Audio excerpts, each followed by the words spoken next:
Hello dear students, today we are starting the gastrointestinal physiology lectures and the first one will be the structure and functions of the digestive system.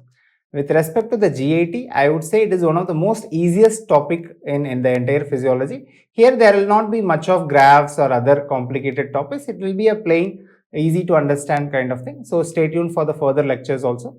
So first one is structure and functions of the digestive system. So most of you would have studied this in your lower classes itself. So just a brief overview of it. So first let's see what are the structures which are involved in the gastrointestinal system.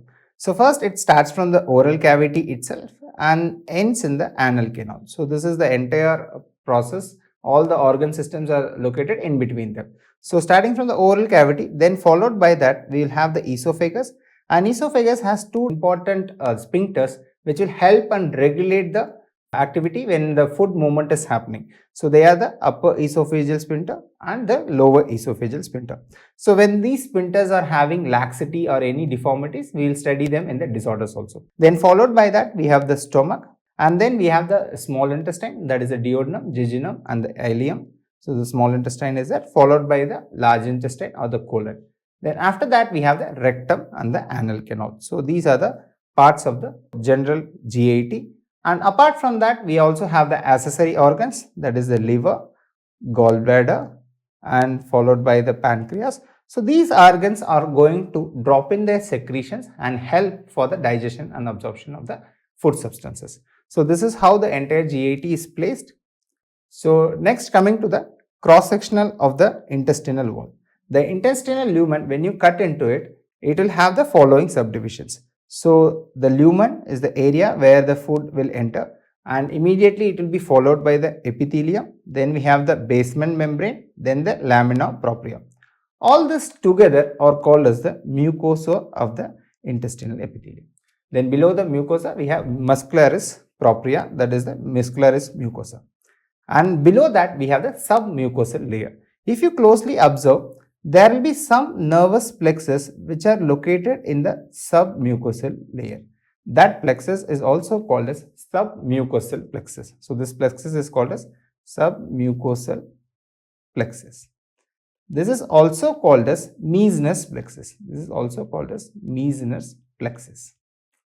Then below the Meissner's plexus, we have the circular muscle layer and the longitudinal muscle layer.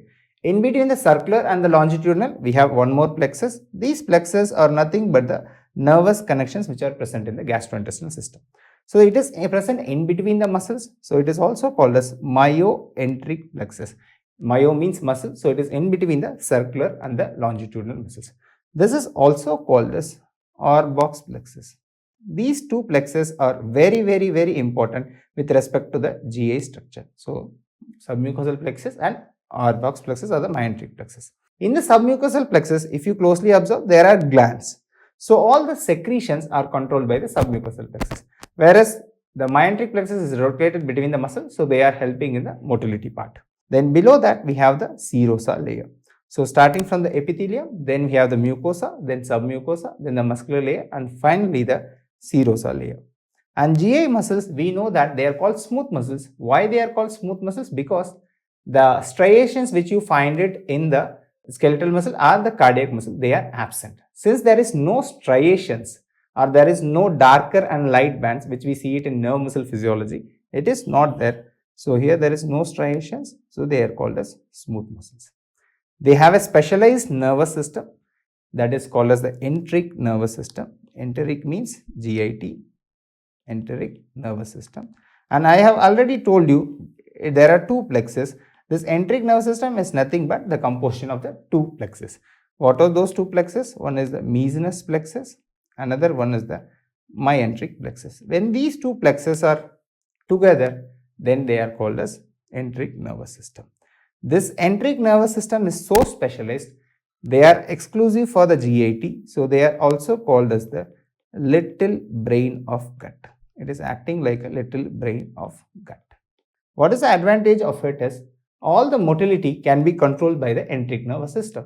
Will it be not influenced by the higher center? Yes, it can be influenced by the higher center, but without the higher centers also, they can function on their own. That is why it is called little brain of the gut. So it is like a separate nervous system which is guiding the GI motility. So let's see the differences between myenteric and Mesenteric plexus. Myenteric plexus, it is located in between the circular and longitudinal muscles. Circular and longitudinal muscles. Where is the Mesenteric plexus located? It is nothing but a submucosal area. That's why it is also called a submucosal plexus. What is the main functions of myenteric? Myo means muscle. So it helps in GI motility. What is the main function of this Mesenteric plexus? It helps in GI secretions. What is the other name? I have already told. Myenteric plexus is also called as Auerbach plexus, whereas this Mesenteric plexus is also called as submucosal plexus. So as such, the DNT is completely innervated by it, but they can be controlled by the autonomic nervous system, that is the sympathetic system and the parasympathetic system. The sympathetic system, so you just remember, whenever we are in an adrenaline rush where the cardiac output has to be increased, CVS has to be activated, there the sympathetic system will help, but it is a reverse in the GAT. The parasympathetic system is also called as rest and digest. So the GI motility, where the digestion or the movement of the GAT is helped by parasympathetic system, whereas it is inhibited by the sympathetic system. So all the parasympathetic system, if you see, the parasympathetic influences will help to contract, whereas the sympathetic system will do the opposite. So the rest and digest function is done by the parasympathetic system. They will influence both the myenteric plexus and the submucosal plexus. That is why it is under the influence of higher centers, but individually also the enteric nervous system can function.